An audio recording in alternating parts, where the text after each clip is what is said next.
ಏ ಲಕ್ಷ್ಮ್ಯಾ ಅಣ್ಣ ನೋಡ್ ಮತ್ತೆ ನೀನ್ ನನ್ನ ಲಕ್ಷ್ಮಿ ಅಂತ್ಯ. ಅಲ್ಲ ನಮ್ಮ ಅಪ್ಪ ಅವ್ವ ಎಷ್ಟು ಖರ್ಚು ಮಾಡಿ ನನಗೆ ಲಕ್ಷ್ಮಣ ಅಂತ ಹೆಸರಿಟ್ಟವ್ರೆ. ನೀನು ನೋಡು ಇವಾಗ ನನ್ನ ಲಕ್ಷ್ಮಣ ಅಂದ್ರೆ ಅಂತ ಕರೆದ್ರೆ ಇರ್ತೀನಿ, ಇಲ್ಲ ಅಂದ್ರೆ ಉದಯರಂಗ ಬಸ್ ಹತ್ಕೊಂಡು ಜೂಟು ಹಂಗೆ ಮಾಡಬೇಡಿ ಅಪ್ಪ. ಲಕ್ಷ್ಮಣ ಅಪ್ಪಿ ಲಕ್ಷ್ಮಣ ಈಗ ಆರಾಮದ್ಯಾ? ಈಗ ಹಿಂಗನ್ಲೆ ಲಕ್ಷ್ಮಣ ಅನ್ಲೆ ಅದು ಯಾರೋ ದೊಡ್ಡ ಮನುಷ್ಯ ನಡ್ಕೊಂಬಂದಿನ ಸ್ವಲ್ಪ ಅದೇನು ದೊಡ್ಡದೈತೆ ಅವ್ರದ್ದು ಮಾತುಕತೆ ಸ್ವಲ್ಪ ನಮಗೂ ಏನಾರ ತಿಳಿಸೋತಮ್ಮ. ಅಣ್ಣ ಅಲ್ಲ ದೊಡ್ಡ ಮನ್ಸ್ರೇನು ನನ್ನ ನಿನಗೆ ಪುರ್ಸೋತಾಗ ಕೂತಿರ್ತಾರ, ಅವ್ರಿಗೂ ಕೈ ತುಂಬ ಇರ್ತವೆ ಕೆಲಸ, ಅದಕ್ಕೆ ಅವ್ರು ಬರೋ ಗಂಟ ತಡಿಬೇಕಪ್ಪ. ಲೇ ದೊಡ್ಡ ಮನುಷ್ಯರ ಅಂದಮೇಲೆ ದೊಡ್ಡದಿರ್ಬೇಕಲೇ, ಕೈ ತುಂಬ ಇರ್ಬೇಕು ಅವ್ರಿಗೆ ಕೆಲಸ. ಬಂದ್ರು ಕುಡಿಬೇಡಿ, ಯಾರು ಕುಡಿಬೇಡಿ. ನನ್ನ ಹೆಸರು ಪ್ಯಾಕೆಟ್ ಪಾಪಿ ಪಾಪಣ್ಣ. ಎಕ್ಸ್ಕ್ಯೂಸ್ ಬೇ, ಉಪ್ಪಿನಕಾಯಿ ಇದೆಯಾ? ಲೇ ಲಕ್ಷ್ಮ್ಯಾ ಎಲ್ಲಿ ಉಪ್ಪಿನಕಾಯಿ ಕಳಾತನಲ್ಲಿ ತಮ್ಮ? ಹ್ಞೂ ಅಣ್ಣ, ಅದ್ರ ಜೊತೆಗೆ ಈ ಟಿವಿನಲ್ಲಿ ಬೆಳಿಗ್ಗೆ ಹೊತ್ತು ಈ ಮ್ಯೂಸಿಕ್ ಚಾನಲ್ಗಳಲ್ಲಿ ಬರ್ತಾರಲ್ಲ, ನನ್ನ ಹೆಸರು ಅದು ಇದು ಅಂತಾರಲ್ಲ, ಹಂಗೆ ಬೇರೆ ಹೇಳ್ತಾವನೆ. ಈ ಊರಲ್ಲಿ ಅಣ್ಣ ಇಲ್ಲಿ ದೊಡ್ಡ ಮನುಷ್ಯರು ಯಾರಣ್ಣ ಅಂತ ಕೇಳಿದೆ. ಈ ಊರವರು ನೋಡಪ್ಪ 3 ಬಿಟ್ಟವರು ಊರಿಗೆ ದೊಡ್ಡವರು ಅಂತ ಹೇಳ್ಬಿಟ್ಟು ಈ ದೊಡ್ಡ ಮನ್ಸನ್ನ ನನಗೆ ತಗಲಾಕ್ಬಿಟ್ಟವ್ರೆ. ಲೇ ಲಕ್ಷ್ಮ್ಯಾ ಮೊದ್ಲು ನಮ್ಗೆ ಸ್ಟಡಿಯಾಗಿ ನಿಗ್ರಿ ನಿಂದ್ರ ಕೇಳಲಿ ಏಪಾ. ಆಯ್ತು ಅಣ್ಣ ನೋಡೋಣ, ಈಗ ಲೈವ್ ಕಂಪ್ಲೀಟ್ ಲೈವ್ ನಡೀತೈತೆ. ನೀನು ಪೂರ್ತಿ ಸ್ಟಡಿಯಾಗಿ ನಿಂತ್ಕೋಬೇಕಣ್ಣ. ಓಕೆ ಅಣ್ಣ. ಅಣ್ಣ ಈಗ ನೋಡೋಣ, ನಾವು ಅಂಬರೀಷ್ ಅಣ್ಣವ್ರಿಗೆ ಅಣ್ಣ ನೀವು ಕುಡಿಬೇಡಿ, ಕುಡಿದು ಆರೋಗ್ಯ ಹಾಳು ಮಾಡ್ಕೋಬೇಡಿ ಅಂತ ಹೇಳ್ಬಿಟ್ಟು ಒಂದು ಅಭಿಯಾನನ ನಡೆಸ್ತಾ ಇದೀವಿ. ಇದ್ರ ಬಗ್ಗೆ ನೀವೇನ್ ಹೇಳ್ತೀರಣ್ಣ? ಹೌದು, ಕುಡಿಬಾರ್ದು, ಯಾರು ಕುಡಿಬಾರ್ದು, ಬಾರ್ ಬ್ಯಾನ್ ಆಗ್ಬೇಕು.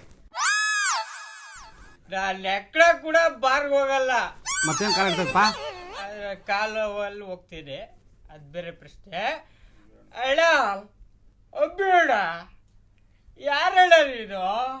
ನಮ್ಮ ಮಂಡ್ಯ ಔಟ್ಲಿಗೆ ರಬ್ಬಸ್ತಾರಣ್ಣ ನೀನು. ನೀನೇ ಕುಡ್ದು ಈಗ ಆಗ್ಬಿಟ್ರೆ ನಾವೆಲ್ಲೋ ಹೋಗೋದಣ್ಣ. ಕುಡಿಬೇಡ, ಆರೋಗ್ಯ ಹಾಳು ಮಾಡ್ಕೊಬೇಡ ಅಣ್ಣ. ನಾನು ತಮ್ಮಣ್ಣ ಕುಡಿಬೇಡ. ಇದೇನು ನೋಡೋಣ, ಸಪ್ತ ಮಾಡ್ತೀನಿ ಇವತ್ತು. ನೀನೇನಾರು ಇನ್ಮೇಲಿಂದ ಕುಡಿದ್ರೆ ನಮ್ಮ ಮಂಡ್ಯದಲ್ಲಿ ಕಬ್ಬು ಬೆಳೆಯಲ್ಲ, ಎಣ್ಣೆನೇ ಬೆಳೆಯೋದು ಇನ್ಮೇಲಿಂದ. ನೋಡ್ಕೋ, ನೋಡು, ಕುಡಿಬೇಡ ಅಣ್ಣ. ಈಗ ಆಯ್ತು, ಕುಡಿಬಾರ್ದು ಅಂತ ಹೇಳ್ತಾ ಇದೀಯಾ, ನೀನೇ ಫುಲ್ ಟೈಟ್ ಆಗ್ಬಿಟ್ಟಿದ್ಯಾ. ಈಗ ನೀನು ನಿನ್ನ ಅಂಗಿ ಕಳೆದಾಕ್ಬಿಟ್ಟು ಈ ಐಟಮ್ ಡ್ಯಾನ್ಸರ್ಗಳ ತರ ಬೀದಿ ಸೂಚ್ತಾ ಇದೆಯಲ್ಲ, ಇದ್ರ ಸಮಾಚಾರ ಏನು?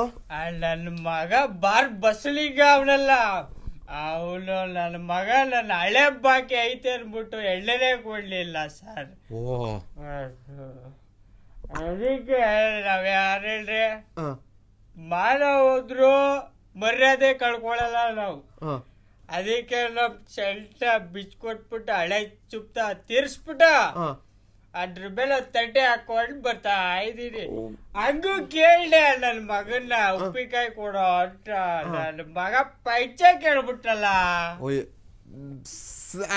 ಹಲೋ ಕೇಳ್ದ, ಕೊಡ್ತಾ ಇದ್ದೆ. ನಮ್ಮನೆ ಪಕ್ಕದವ್ರದ್ದು ನಮ್ಮ ಹೆಂಡತಿ ಬಾರಿಸ್ತಾಳೆ, ಅದಕ್ಕೆ ಕೊಡ್ಲಿಲ್ಲ, ಬಳ್ಬಿಟ್ಟೆ. ಸರಿ ಕಣಪ್ಪ, ನಿನಗೆ ಹೆಂಡತಿ ಬಾರಿಸ್ತಾಳೆ ಅನ್ನೋ ಭಯನಾದ್ರೂ ಆಯ್ತಲ್ಲ.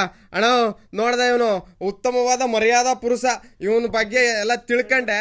ಈಗ ನೋಡು, ನಾವು ಈಗ ಈಗ ಈಗ ನಾನೇನ್ ಹೇಳ್ಬೇಕು ಅನ್ನೋದು ಗೊತ್ತಾಗಂಗಿಲ್ಲ. ನೀನು ಒಂದ್ ಕೆಲಸ ಮಾಡು, ನೀನೇ ಏನೋ ಅಣ್ಣ. ಶಾಂತಿ ತನ್ಕೋ, ಲೈವ್ ನಡೀತೈತೆ, ಹಿಂಗೆಲ್ಲ ಮಾತಾಡಬಾರ್ದು. ಇದು ಈ ಪ್ರೋಗ್ರಾಮ್ ನ ಕ್ಯಾನ್ಸಲ್ ಮಾಡಿಸ್ಬಿಟ್ಟು ಉಪ್ಪಿನಕಾಯಿ ಏನೋ ನಿನಗೆ ಸೋಡಾ ಜೊತೆ ಚಿಪ್ಸ್ ಕೊಡಿಸ್ತೀನಿ. ಇರ್ಲಿ ಪರವಾಗಿಲ್ಲ. ಈಗ ನೋಡೋಣ, ಈಗ ನಾನೇನ್ ಹೇಳ್ಬೇಕು, ಉಪ್ಪಿನಕಾಯಿ ಆದ್ರೂ ಇಲ್ಲ ನಿಮ್ಮ ಹತ್ರ. ನಮ್ ಡವ್ 90 ನಂಬರ್ಗೆ ಒಂದ್ ಹೇಳ್ತೀರಾ? ನಮ್ರತಕ್ಕ ನಮಸ್ಕಾರ. ಅದೇನು ಗಂಡ ಯಪ್ಪ ಟಾರ್ಜನ್ ಇದ್ದಂಗೆ ನೋಡ, 6 ಪ್ಯಾಕ್ 8 ಪ್ಯಾಕ್ ಕೆಳಗೆ ಎಷ್ಟು ಪ್ಯಾಕ್ ಮೇಲೆ ಯಪ್ಪ. ಮತ್ತೆ ನಾನೇನು ಉಳ್ಸಕ್ಕೆ ಹೇಳಕ್ಕೆ ಉಳಿಸಿಲ್ಲ. ಇವನು ಬ್ಯಾಕ್ ಟು ಪೆವಿಲಿಯನು, ಏನಾದ್ರೂ ಮಾಡ್ಕ. ಲೇ ಲಕ್ಷ್ಮ್ಯಾ